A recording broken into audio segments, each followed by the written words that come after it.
I'm going to give Rocket a general right now. And my guests, Raven Galactic and Anna. No, Anna, you may not leave. We're about to do a reading, and you're going to be doing it. My reading is... No, you're reading these cards for Rocket right now. I'm not reading these. This is going to be your reading for... Come on. I cannot read cards, Sure you can. No, it's fine. The dogs are better at it than I am. All right, Rocket. You are a lovely person, and Thank you. I am going to take these dogs to bed. Okay. Because it is probably that time. Fair. But I wanted to thank you of course. For another lovely stream. My pleasure. And remind you that you can hear the northern lights on the quietest of winter nights. That's beautiful. That is a beautiful thought that we will all carry with us. I just got a shiver. There it is. Good night. Thank you, Anna. Have a great night. Have a restful night. You and your dogs. Okay, Rocket. General reading for you, Rocket. You know I'm doing the Indira Luz. That's right. We're kicking it to around $36,000. It's fine. Card number 1. Will this card ever go away? Look, you've seen me. I've shuffled this thing 1,000 times. It's the Eight of Swords again. So, the story begins in some form of self-imprisonment. Mental variety. And then we move from there toward a freedom of the heart. And a power within the heart, a King of Cups emerges. And from a King of Cups... Or I should ask, what is this King of Cups staring toward? Interesting. A new idea. Or a child, Rocket. But likely it's more some form of a new idea. Some kind of a new concept in play. Am I looking at a story right now in this triptych? Am I looking at a story of...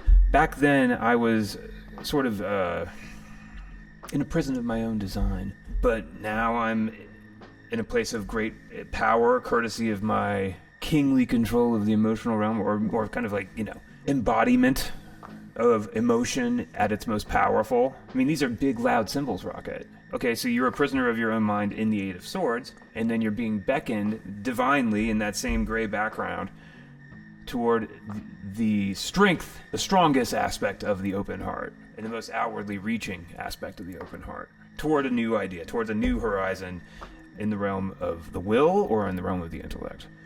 The cards are drawing a picture that looks a little bit like that. What is the star up there in the sky? Stability in the realm of the real. 4 Pentacles. It's like, just what I want is to actualize, is the way that I would read that. Unless you've got a wrinkle. We're talking about lowercase letters here in the Minor Arcana. We're talking about matters that are human-sized. So on that, all of that said, I stare down at these 6 cards, and I see you there in the center, the King of Cups, the open-hearted King of Cups, moving away from a place of mental imprisonment and moving toward a place where there's maybe some unsureness, maybe a little bit of insecurity inside of a new idea, but also all of the optimism implied inside of a new idea. And then there, as a focus of the moment, as a goal, one hopes, you find 4 Pentacles. That Emperor is number 4, if that's the case. And one hopes that I'm not far away. The cards have 2 pieces of advice to give you. Are you ready? Piece of advice number 1. Number 1. Piece of advice number 1. Yeah. Interesting. 6 Wands. So, what are we seeing there? Well, the cards are like, the conjuration of that card is basically the idea of being seen and appreciated and loved for your passionate self. For your passionate truth. There's a sense of reward at the heart of this card. Is that something you can, orchestrate for yourself necessarily? Or is that something that the cards are just pointing up as, like a potential North Pole if you're the magnet in need of a directional pole? I don't know. You get it. Piece of advice number 2. Well, now this is interesting because it's now, from all of this sort of lowercase energy, crash. The World card has come smashing through here. And you are being, okay, I can see a way into this. Look, I'm just going to tell you as I see it. You've got to get out of, you got to get out into the world is a way to read these 2 cards. I think, I don't want to be too strident about it, but at the same time, I don't want to not be strident about it. It's like, be seen. Be seen. Do not be the negative version of this card where you've created a world that is a proximity to the divine universe, but is not the divine universe, where this becomes a static image. and you rot on the vine. That might be a negative and harsh way to read that card. The positive way of which would be to say, go out there and find a new world.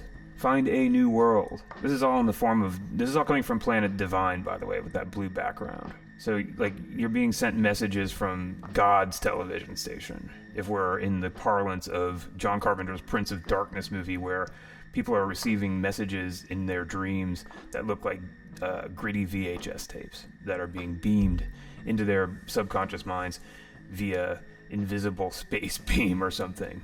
One of the most scary, weirdly effective, like, horror movie images, to the point where I'm sitting here talking about it right now. It really got to me, and it still does.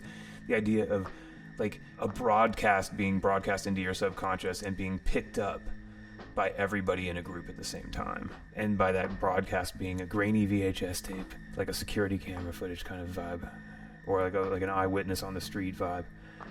And it keeps on cutting off before you see what the message is, because the dreamer keeps waking up. Oof. Unnerving. That movie was so unnerving. Prince of Darkness. Any fans? That's right. Nobody up here watches movies, or even seems to be aware that there's a medium called that. I like that about this place, though. I like that about Twitch. I think Twitch is a fascinating ecosystem unto itself, media consumption-wise. What's your favorite? Rocket Teats, do you have a favorite film of all time? That's something that, like, my generation, I'm now, I think I'm around 83 years old. Like, my generation always, like, you could ask somebody, what's your favorite movie? And they would have an answer ready for you. Or they would, I mean, then, like, I guess in later years, that started to become more, oh, I don't know, I can't decide. I can't decide, but, that's more of an adult way to answer that. I can't decide. I've done that 1,000 times. When you're a kid, you go, oh, well, my favorite movies are as follows, and then you rattle them off. Superbad, there you go. Good answer. Well, it's a great, funny movie. The comedies of one's childhood are the ones, right? The ones you watch 1,000 times. The ones that I watched 1,000 times. I watched the dumbest movies 1,000 times and loved every second of them, and still do. But what's a modern film, Rocket Teats, that you would say you love, right? Like, Rocket Teats' favorite movie of the 2020s so far, the 2020s. I have one in my mind. It just popped in there. What's yours? Frozen 2, right, Rocket Teeth? No. Inside Out 2. No. Your favorite movie of the 2020s is the new Puss in Boots movie. Is that true? That's what I'm talking about. That's a very, like, that is somebody, I would point to you, Rocket Teeth, and I say, you're somebody who does not watch a lot of movies. It's just not in your diet. Oh, did they have a death character? And I like when they do that too. Puss in Boots, was that like... Is that emanating from the Shrek universe? I feel like that's emanating. I've seen, in my parenting eras, I encountered some Puss in Boots content. Yeah, sure. I watched some of the Shreks. Sure, I've seen the Shreks. I Shrek with you all day long.